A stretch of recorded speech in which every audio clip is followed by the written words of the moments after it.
lot of people really set themselves massively high targets. Not that it's a bad thing having something to sort of look up to doing, but if it's actually so unattainable, this perfection thing then kicks in. So being a real perfectionist, for students it could be things like writing out endlessly perfect lecture notes. It doesn't actually necessarily help them to learn.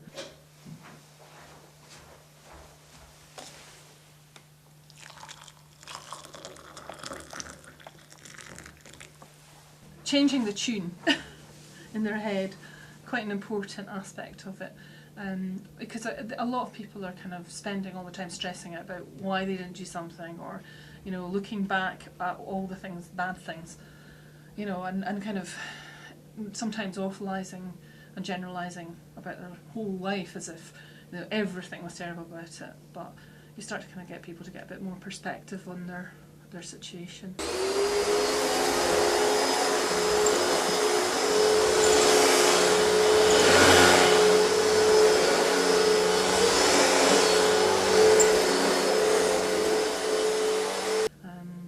You get students who are very conscientious, but they squeeze everything out.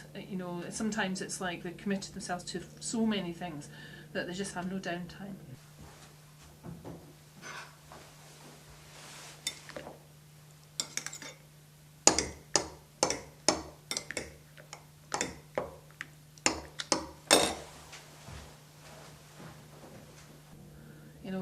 Have people actually learned to have downtime in their life? Have they actually learned that, are we breeding a generation of people that are not actually going to be capable of just sitting and being?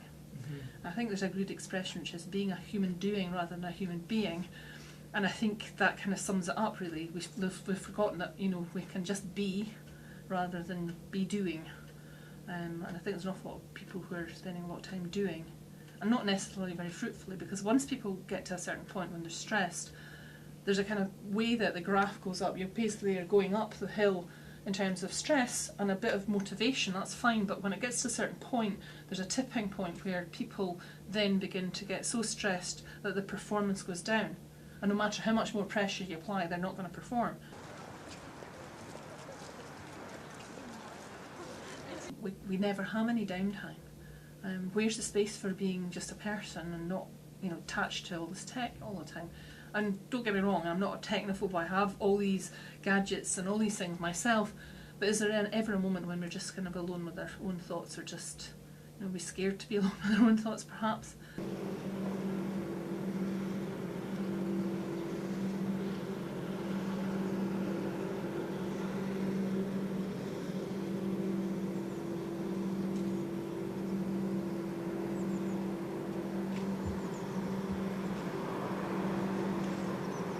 I think we have this idea that time equals money, and time is compartmentalised and therefore has to be accounted for, literally in money terms a lot of the time.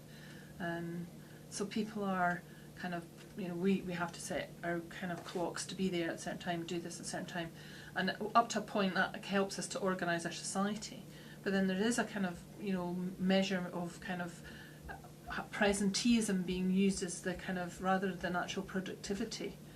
Somebody could be really productive in the same number of hours, whereas someone else who's very stressed out, you could be sort of there for twice as long but not actually achieving quite as much.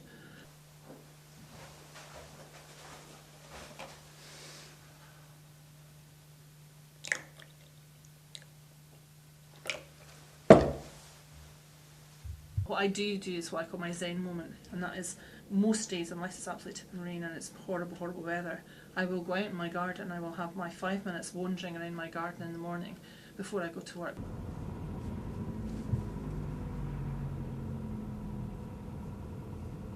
For some people it could be tidying out a cupboard, but if it ticks their box, there's no hard and fast way I think that helps people to relax.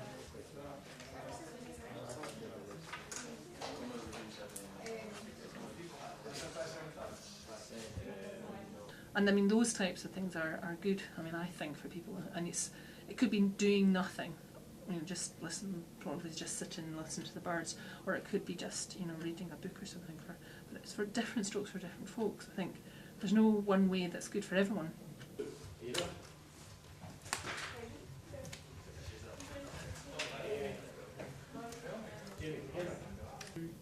but there's obviously the other people that, you know, when they do any kind of commute, they're on their laptop doing their work.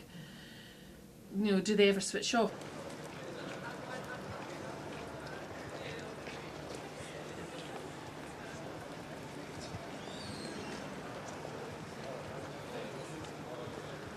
But sort of generally, yes, I think there are, you know, what some people describe as loafing should be there. It should be part of what people do as well at some point of the week. But you know, who fits that in? A lot of students just, they've got to kind of account for every minute of their day.